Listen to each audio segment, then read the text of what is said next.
लकवे के बाद कंधा नीचे लटक गया है, दर्द भी हो रहा है, बिल्कुल हिल भी नहीं पा रहा है। सो हेलो एवरीवन, मैं डॉक्टर प्रगति गुप्ता और आज इस वीडियो में हम बात करने वाले हैं कि जब भी किसी को स्ट्रोक होता है, पैरालिसिस होता है, उसके बाद कंधा क्यों उतर जाता है और कैसे हम घर बैठे इसे मैनेज कर सकते हैं।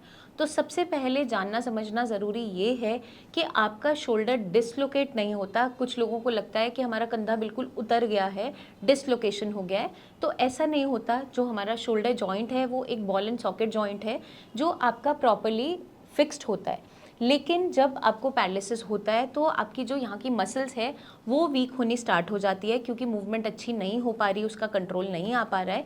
तो मसल वीकनेस की वजह से, मसल्स में स्ट्रेंथ ना रहने की वजह से यहाँ पर एक गैप बन जाता है और मोस्टली हम पेशेंट्स में जब छूकर देखते हैं तो एक गड्ढा सा महसूस होता है। इसका मतलब ये नहीं है कि आपका जो जॉइंट है वो डिसलोकेट हो गया है, मतलब बिल्कुल हिल गया है जॉइंट या कंधा नीचे बिल्कुल उतर चुका है, ऐसा नहीं होता है।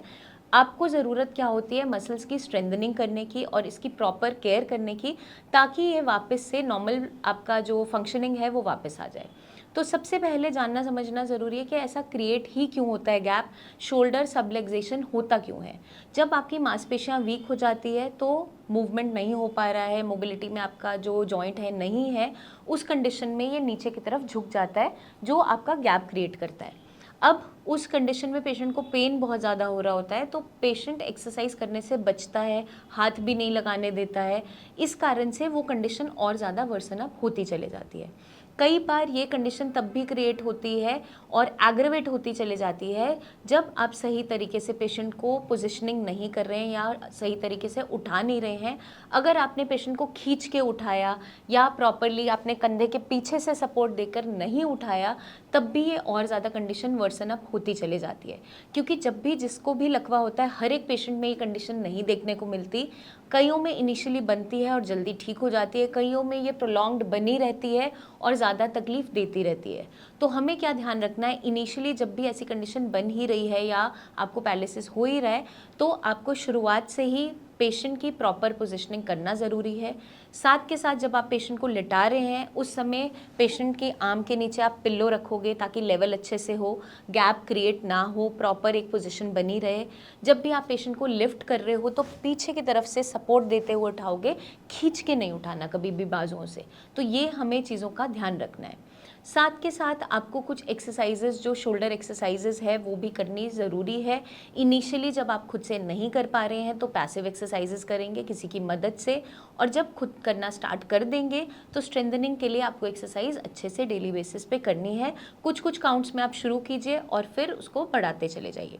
जब आप वॉक कर रहे हैं, जिस टाइम आप अपराइट पोजीशन में चल रहे हैं, उस समय आपको अपने हाथ को अगर सही पोजीशन में रखना है तो आप स्लिंग का यूज़ कर सकते हैं। स्लिंग का यूज़ हम हर टाइम नहीं करेंगे, लेकिन आप लंबी वॉक पे जा रहे हो, जब आपका ये कंधा बिल्कुल लटक रहा है इस तरीके से और सपोर्ट नहीं दे पा रहा, उस समय आप स्लिंग का यूज़ कर सकते हो, अपने हाथ को बांध सकते हो, ताकि यहाँ का जो गैप है वो प्रॉपरली भरना शुरू हो जाए और मसल स्ट्रेंथनिंग होनी स्टार्ट हो जाए।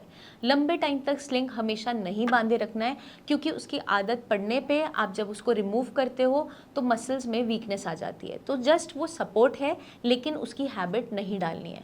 हेल्प आपको क्या करेगा, शोल्डर की स्ट्रेंथनिंग एक्सरसाइजेज जो जॉइंट को स्ट्रेंथन अप करेगी, मोबिलिटी आपको करना है।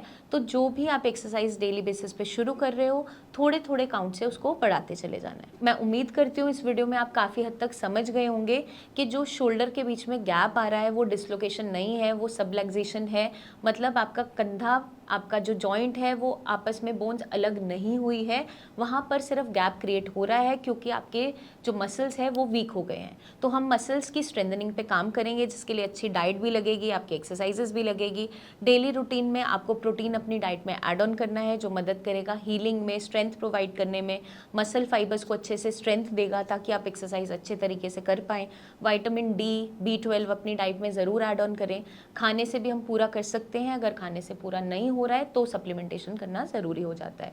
तो जल्दी हम आपसे फिर मिलेंगे और नेक्स्ट वीडियो में बहुत सी और भी इन्फॉर्मेशन शेयर करते रहेंगे। तब तक के लिए आपके माइंड में कोई सवाल हो, आप कुछ पूछना चाहें तो स्क्रीन पर दिए गए नंबर पर आप अपनी रिपोर्ट शेयर भी कर सकते हैं, व्हाट्सएप भी कर सकते हैं, प्रेजेंट कंडीशन की आप वीडियो भी शेयर कर सकते हैं। मिलने आना चाहें तो आप क्लिनिक विजिट भी कर सकते हैं। जल्दी हम आपसे फिर मिलेंगे, तब तक के लिए अपना ध्यान रखिएगा, एक्सरसाइज करते रहिएगा एंड टेक केयर।